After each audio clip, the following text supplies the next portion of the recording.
నమస్తే. నేను విషయం చెప్తాను. ఒకసారి ఆ వీడియో చూడండి. ఏమైందమ్మా? బస్సు ఒక్కటే బస్సు, లాస్ట్ బస్సు. మేము అందరం ఎట్లా పోతాం? మేము స్టూడెంట్స్ కాదా? బస్సు ఫ్రీ చేసి మమ్మల్ని పోకుండా చేస్తున్నారు. లాస్ట్ బస్ మాకు కొత్త బస్ కావాలి ఇప్పుడు. మాకు అవసరం లేదు. ఇప్పుడు బస్సు ఇస్తే మేము ఎట్లా కనపడతాం? ఇప్పటికైనా మీకు అర్థమై ఉంటుంది. ఆమె జగిత్యాలకు సంబంధించినటువంటి యువతి, అంటే ఆ ప్రాంతానికి చెందినటువంటి యువతి. ఒక స్థానిక కళాశాలలో చదువుతుంది.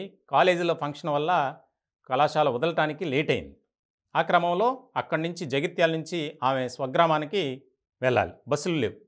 అప్పటికే అక్కడ ఉన్నటువంటి అధికారులతో మాట్లాడితే, మేమేం చేయలేమమ్మా, ఇప్పుడు బస్సులు లేవు కదా, మేము ప్రత్యేకంగా ఏర్పాటు చేయాలంటే మాకు అధికారులు చెప్పాలి అన్నారు.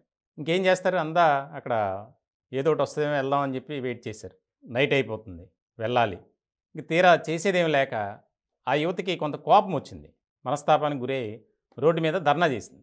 ధర్నా చేసి ఉచిత బస్సులు పెట్టారు, అందులో అంతా మొత్తం మహిళలనే ఎక్కించుకున్నారు, మేము మహిళలం కాదా, మాకు బస్సు ఏర్పాటు చేయరా, ఇప్పటికిప్పుడే మాకు కొత్త బస్సు ఏర్పాటు చేయాలి, లేదంటే అని చెప్పి ఒక రకంగా ఆగ్రహంతో ఊగిపోయింది.